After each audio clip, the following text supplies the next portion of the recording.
Hello, everyone. Welcome back to the Shintaro Higashi Show with Peter Yu. Today, we're going to talk about finishing throws, being a finisher. Yeah, and before we go into that, we just want to give a quick shout out to our sponsor, Levon, one of our biggest sponsors. Right. Thank you, You're the Levon. reason why. Yeah, we're the reason why we can keep doing this and keep the suggestions coming. And if you guys want to support us, join us on Patreon and then join our Discord server. Talk to other grapplers, and you can talk to us and suggestions and all that stuff. Yep. Join us on Patreon. Yeah. Yep. That's right. All right. So what are we talking about today? Finishing throws? Finishing throws. Yeah, like the mechanics. When people say like finishing throws, they think like Nagekome. Yeah. Right? But I'm not talking about that. Okay. I'm talking about when you enter into a throw and it doesn't really succeed, but your legs are entangled. Or you're in this limbo position, right? Usually it's like Osoto, Ouchi, even drop Senai when you're stuck underneath the person, and now you have to run the technique down or finish in a way where it's not one swooping movement like everybody wants it to be, but tons of people make a living in this special place.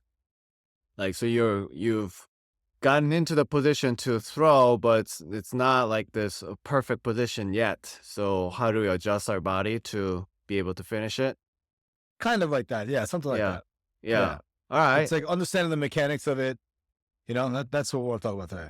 So should we go down the list of different throws first, or do you have some general point that you want to make about finishing throws? Yeah, I think the most important thing is understanding their line of defense, right? So you understand the goals of what your body should be doing, and then the reasoning behind why you're pulling with the sleeve, why you're pulling with the right hand or the collar hand, and what your legs are supposed to be doing. Majority of people, because stand-up is so difficult, just keeping their balance and making the shape of the technique is difficult. So people never really look beyond that, right? And then every now and then they do it in one perfect swoop, and then it works really good, and that's the only thing that they're chasing. But there's a lot of stuff that happens in between there, you know? Right. So now when you're trying to work on the finishing mechanics of a technique, you have to look at where you get stuck and why. Right? How come I wasn't able to finish this move? And can I force it or parlay that into another thing? Whether it's the same move, finish in a different way, or do I transition into another move? Right. So, okay. So maybe an example would do well here. Well, what would be an example of that situation? Ouchi. Inside choke. Yeah. Okay. It's very rare to get it in one shot where you reap the leg and the person falls flat to their back. It just rarely ever happens, right? Right. So what are the main defenses that somebody might do? Sure. Yeah. Okay. Yeah. That's a good example. Shifting their weight to their supporting leg. Yeah. Right. And so that it's to get into the hopping situation. Hopping situation. You're both hopping on one leg each. Yeah. You're this two-legged person. Yeah. You and this other person, right? Right. And you're determining which way the person or both or either will fall. Yeah. You know? So now we're looking at finishing, whether it's a cutback Ouchi where you're cutting back to the right side or the 45 degree to the back side. Right. Where you're reaping that leg. Or you're going to the 45 degrees to the other side. Right. And trying to take their head over the support leg. Right. Yeah. So it's like alternating between those two, how and when. Right. And then. So do you do you usually go back and forth between those two directions? Is that what you're saying? Not me so much. You know, I have like a preference, obviously. You know, but if you can do both, it's even better. Sometimes you can go straight backwards too if they're not so flat. Right. You know? Right. But this becomes this thing of like keeping the leg elevated, making it look like you're going to go for one direction, you know, and then go in the other direction, you know? Right. So like if you're hopping Ouchi backwards, then you cut back to the right 45, or to the backside 45. And then in order for them to base, they have to take their leg and hop it underneath them. Yeah. Okay. So as they do so, you could shift the body weight to the other direction and run it at that 45. Right. You know what I mean? I see. Yeah. So you force one way, and then when they're kind of losing balance, you can go the other way. Yeah. It's like, you know, when you're playing football, right? You're running a slant, you know, like a wide receiver. You're running up the thing, and then you cut to the right or cut to the left really fast, you know? Right. Because the defenseman is running backwards, the person who's running the formation kind of has a jump start. Advantage. Yeah. Yeah, a little bit, right? Switch direction faster. Yeah, and sometimes you quick cut right, go left, and then go right back to that other 45, you know? Right. Yeah. Only difference here is that there's no ball in judo. Yeah. Well, so it's interesting you mentioned like switching back and forth because you can, like, for example, what Kosei is known for, like just driving to the supporting leg, right? Yes. Like, so what's the story there? Why did it finish Uchigare's there, like instead of like going back and forth, He or was was really it good at just it. You know, yeah, you could only be good at one finish too. If you're yeah, able to enter into an Ochi position and you know one right, finish really, really good, you could force yeah, that finish every single time. yeah. You know what What? I mean? But in a way, also, right? You have to realize when he goes to that Ochi, he's running it. Sometimes he drops underneath for drop Senagi. Yeah, You guys and forget in a way how to drop Senagi. also he can hook the Uchigare and then do an Uchimata He can, and too. sometimes Yeah, he enters Uchimata and then the Uchimata and then doesn't work. Goes to Uchi, Close. hops, and then does drop Senagi. I've seen him do Right. that too. Yeah. You know, he's So so good. I know He's in a the little bit of best. hot water now. You know. Why? What happened? I didn't know that. I mean, this is not a thing that I wanted to say on the air, but you know, he was caught entering a hotel with someone that wasn't his wife. Oh, It was yikes. and I only say this because I saw it on the Japanese news, so it's public information. Okay. Yeah, You so can look it up. there's Yeah. a little bit of, but you know, this is the thing, right? People cheat on their wives all the time. You know, right, Peter? Well, not me. What the fuck? No, but they do. But you know, in a way, it's such a wholesome thing about him. Right? I know. And he's always been the protector of good. Right? You know, yeah, he protecting the students and athletes and all that. Just like cares so Yeah. much, the most wholesome young man, you know, just what a lovely human. And he's held to such high standards, you know what I mean? And then all of a sudden, you know, he gets caught and then, you know, it was a huge deal. It was a huge deal. How the mighty has fallen, huh? Well, I don't really know what's going on with him, but it's not very visible now. I saw it on the news once. I was like, oh my God. And now all of a sudden I haven't heard anything about him. Oh, maybe So we'll see. maybe he was a good friend of his. That Maybe maybe he's gonna have to move to the United States. You gonna hire him? Yeah, I don't know. I don't know if I can afford him. Well, anyway, yeah. So you're looking it up right now. I am. I looked up Inoue Kosei news, but you know what? It's not on there. You see, this is the thing about propaganda in the news. You know what I mean? Oh shoot. Okay. I'm telling you, it's not on there. I saw this on Japanese news. Maybe it's all right. Well, we well we're guys. Wow. I typed in Inoue Kosei cheating and then Uh. did not match any news results. 0 results. Well, maybe you have to search in Japanese. You know what? I'm gonna have to do that. Yeah. Anyway, we're digressing. I'm sorry about that. It's really a ridiculous digression. I know, but the point being is that Kosei was so good at finishing throws. If he's They listening, always got I'm so a fan. I love you, judo. That'd be amazing if he was listening to this. Yeah. Yeah, maybe he could be. I think his English is pretty good, I hear. Yeah, he studied in Scotland or something, right? In England. Yeah. Oh, he's in England? Yeah. Yeah. Anyway, back to finishing throws. Okay, so Kosei did all this tricks to be able to finish Ouchigari one side, like the supporting leg side. Well, that's what he was known for. So he's closing out judo matches, not closing dates. Oh my God. Why do you have to keep going there? I'm trying to get straight. All right, so closing up judo matches. That's right. He's very good at that.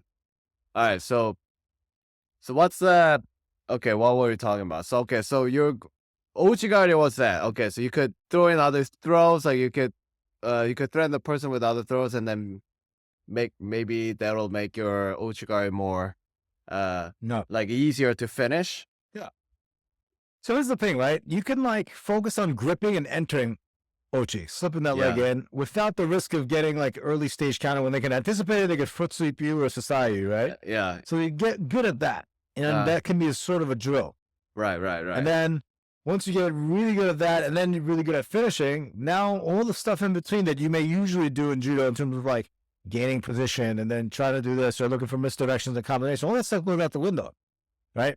Because now your scope is on the beginning where you're trying to fight hand position and force a meta position with your leg, a leg entanglement position. And then you're really, really good at finishing. So you can hook it and then just go from there. Yoshida was like that too. Yoshida. Hidehiko Yoshida. He would always just like maybe let you grip, fight for position. He would just slip the leg in for like an Ochi. Yeah. And then he would either try to finish Ochi or just go Ushimara. But he was very, very flexible. So that's interesting because you all the times you would emphasize this context, like how to make the throws, like all this like misdirection, like you said, like the better grip position and all. But now you're saying there's another way. If you focus on the finishing side, you can kind of ignore the part you are very like gung ho about. I don't think you could ever ignore the beginning part, because if you're still attacking from bad position, it's a lot easier to counter the stuff if you don't have a good hand position, right? Yeah. So it still is a precursor to have good hand position. Like if you don't have that hand on the collar, like high on the collar where you can manipulate the person's head, then you can't finish it. Think about it. If you have your hand down by the stomach, then you're not going to be able to pull their head down or move their head to any direction, So it still is important. But if you really, really know how to finish and can prevent all the counters and such, you can go from 50-50 position, slip a leg in and go, which I still can't advocate for that because it's just too much risk, right? And I'm kind of risk averse when it comes to dynamic throws like judo, where you could tear your ACL in under half a second. You know what I mean? I see. Yeah. I mean, it is possible, but you're like basically saying that's not really, because there's too much risk involved. Yeah, too much risk involved, So I guess why not focus on all aspects of it, I guess. I mean, you do, and the finish stuff, I think, is another big gap. That's one of those things that hasn't really been explored in like the judo YouTube space, And it still is like one of these things that I still know about and I've done and I have sort of an idea, but I've never really done a lot of YouTube videos on it yet, Yeah. So I'm starting to kind of like go into that direction where, I'm always talking about judo, teaching judo, as you know, as all the listeners know. And I'm thinking to myself, like, what portion of the judo game have I not really exposed to the public yet? You know what I mean? I haven't brought them to it yet. In my most concise and easily digestible chunks of wisdom. And it's the finishing mechanics, a lot of this stuff. I see. The dream is to like fight for position, move, misdirect. The guy doesn't even see it coming. They're upside down and they're getting swooped onto the head, right? So this is not as exciting. I used to hate the Kengen stuff because it just kind of makes you think like, oh, it didn't work on the one shot, so now you got to force it. You know what I mean? Yeah. So there was sort of a thing that I didn't like about it. Right. You know what I mean? I'll give you another example. When Ishii came to the United States and fought in the U.S. Nationals, he threw someone, Satoshi Ishii. Everyone was hoping for him to just launch people into oblivion. You know what I mean? Yeah. But when he did like a hopping Ochi, people were like, why couldn't he just like go into his back in one shot? Or like Tayotoshi, his signature Tayotoshi and all that. Yeah, and I was like, first of all, the person who I overheard complaining about this was, I'm like, what gives you the right to complain? It was just like really, I was annoyed by that comment. Really. Yeah. But it's true though. I get it. It's equivalent to like, when you throw somebody and say, oh, I slammed this guy in the finals, and people say, oh, what'd you throw him with? You say Senagi. And then when they tell you like, was it standing ippon Senagi or was it a drop Senagi? It's like, as a drop, you're like, like there's still like a little bit of a thing attached to it, because judo is about that flashy ippon. Yeah. Right? Teddy Riner gets that criticism too, I think. Yeah, we all get that criticism, but it's still beautiful, because when you don't get it in one shot and you have to finish it the right way, you know what I mean? Like, there's a lot going on there too, so finish in Osoto. Mm-hmm. How many ways do you know how to finish it? Can you read the person, see what they do? Are they trying to counter the Osoto with a backstep counter? Are they countering the Osoto just in the same direction you're going for? Yeah. Are they turning and then try to grab your waist to lift you? How do you defend against that, Right. Getting into those positions and understanding and reading your opponent and then making adjustments on the fly. And that's a whole other skill in itself. Right. And you say you haven't made a lot of videos on this, but you do have a video about finishing seoi nages, like drop seoi nages, Yes. But you know what? It's not like the in-depth, like, all right, what if you guy circles around to the right? What if he goes to the backside? What if the guy tries to sprawl? and how you're making those adjustments and how you're running it. And it's not really like that. You know what I mean? Those videos I haven't made that in-depth finishing videos, because people want to see 3 scenarios that you could add into your game immediately. Yeah. And, that's the most exciting ones. And then the more niche and useful it gets to a higher, intermediate, and advanced crowd, the less eyeballs there are on it, because you need to cater to sort of the biggest population for it to be having the most views to be, right? Yeah. So I try to like pepper in some of those like more experimental, like the high level stuff. Yeah, I pepper those in, and then I'll like mention those in passing when I'm talking about the stuff that everyone can get a best ROI on their attention. It's really a work of a genius. I can't stress this enough. I'm in the presence of a genius right now. Yeah. Yeah. So you're really saying, like, how a lot of people usually the instruction on serenage will go something like this, like, oh, you're going for serenage, like drop serenage, and it's not working. The person sprawls and you can't really do it. Then you're taught to really just switch to another throw. But right now you're saying there are ways to really just force the way. Once you enter, and you can force a throw despite all the defense your opponent is employing. Not always. Like if you're doing a drop serenage and then he pushes that hip in the opposite side and then he cuts that sleeve hand, and now you don't have a sleeve hand. Right. You can't finish it. You have one hand on, and your hand is back here, and then the person grabs that wrist and dives out for a juji. There's no finishing that serenage there. Your arm is you got to tap there, right? So like understanding where you are in that cycle, like how deep you are, how close you are to throwing, filling that person out. Sometimes you go and drop serenage and they're walking around the backside. So now all of a sudden you have to do sort of a quarter turn drop serenage to meet them and anticipate them stepping out that way. So like those things are, you know what I mean? Like it takes a very long time to develop. Yeah. So yes, it's contextual, because the more you can stagger the timing for them to defend it, fake, moving, coaching, blah, blah, blah, and you pull them out, then you drop underneath, and they almost go over. That's a great timing to learn how to finish, right? And there's a couple different finishing methods there. So yeah, that's kind of the idea, and that's what I'm talking about, working specifically and explicitly on. All right, so I think we have a pretty good understanding of what you mean by finishing throws, but but how would you work on it, like during your day-to-day practice? Yeah, so getting to that position more is important, right? Yeah. How many times do you get into drop serenage finishing position or ochi finishing position? Not that often, right? Maybe like if you're an ochi guy, serenage guy, you're spamming it. Majority of the time when you're doing randori, you spend a lot of time stepping out of bounds, stepping in bounds, facing each other, grip fighting, grip breaking, grip fighting, stepping out of bounds. One person goes for 1 or 2 throws, already 2 minutes gone. Yeah. Right? So, and I love this example. So I said this example all day, and everyone's like, dude, you use this example all the time. The high backhand in tennis. How often do you YouTube comment then about that? YouTube comment. I said it in the dojo. I was like, dude, you really like that tennis back comment. Right? But that comment really, like that example really hit me, because when my sister started getting tennis lessons and started beating me in tennis, it drove me crazy. And she would always give you the backhand. She would always high backhand or a drop shot. Oh, I see. Yeah, and I can never. And then I'll break my racket. And then eventually I just stopped playing tennis against her.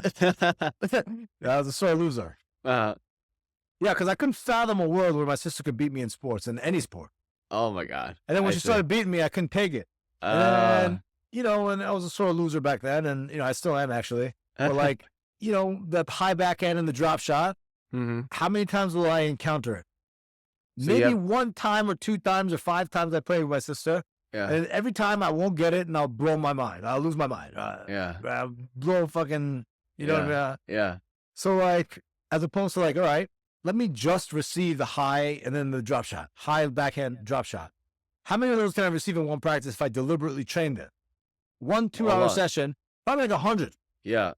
So the next time my sister hits it to my high backhand or drop shot, it's my 105th time, 109th time that I'm being exposed to this. I do it every day, and my sister will never beat me in tennis again. Right. That's the idea. So that's the idea. So then how do you put yourself into that finishing situation? No, Like, you start there. So we're oh, going you to talk said, about, okay, yeah. Our next podcast is going to be situational training.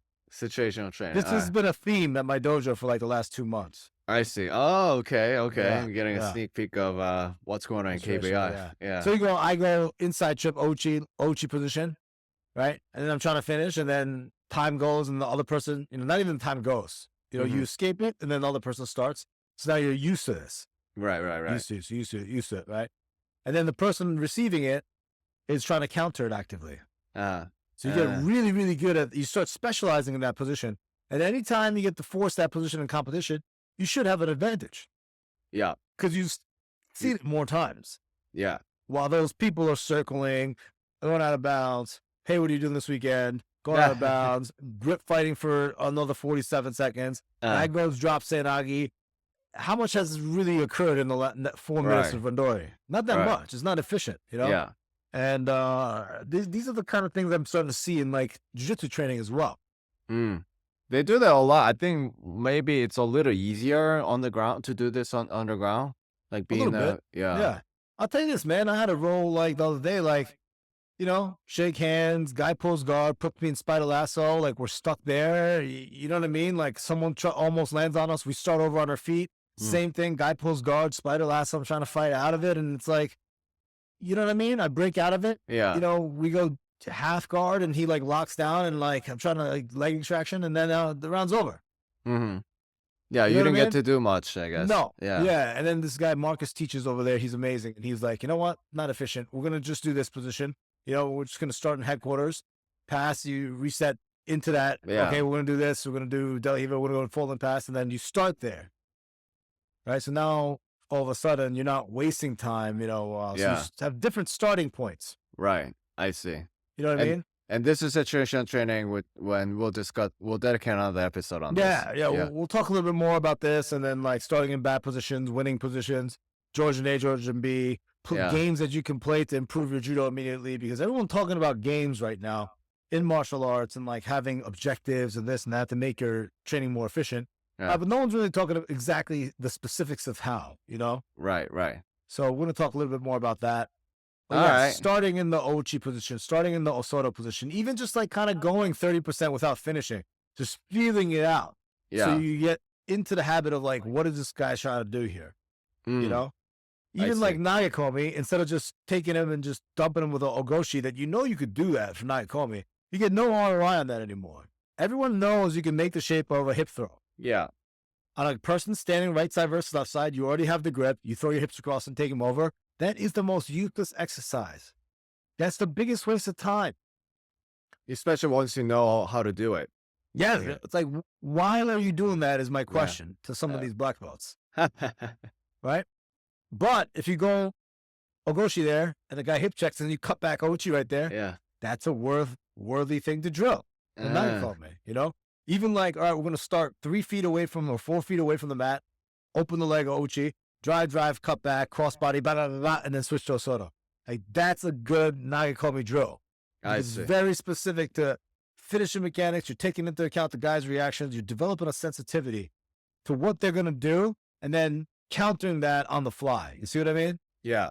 So I think a lot of times the entry gets more attention, maybe disproportionately so, because judo, Uchikomi kind of emphasizes that. I mean, we're not saying that's not important. It's also very important, but I think you're saying that finishing part is a little missing in our training. I mean, like, I've always been this guy that talking about contextual judo, what precedes the attacks. You know what I mean? Yeah. Hand position, grip fighting, one, misdirection, and then feinting and, mistiming everything. Yeah. Entries are another thing. That's everyone talks about this stuff, but then the finishing now. I want to be a finisher. You know what I mean? Sounds like an action movie. There's a finisher? Maybe. All right. Yeah. Well, anything else? No, just thank you guys for listening as always. We're very grateful for all our listeners. People coming in and like telling me about the podcast is amazing. You know, and we're very grateful. Yeah. Very grateful. Very grateful. And you could support us and make it much better for Peter to be spending his time with his brilliant PhD mind That he Not could yet, be is it? designing AI software, but he's on here talking judo with me. So I don't know. Sometimes I think this makes a bigger difference in the world. nah. All right. Well, yeah. I mean, your support makes this more fun and enjoyable to do, Yep. and we really appreciate it. And yeah, thanks for listening, and we'll see you guys in the next episode.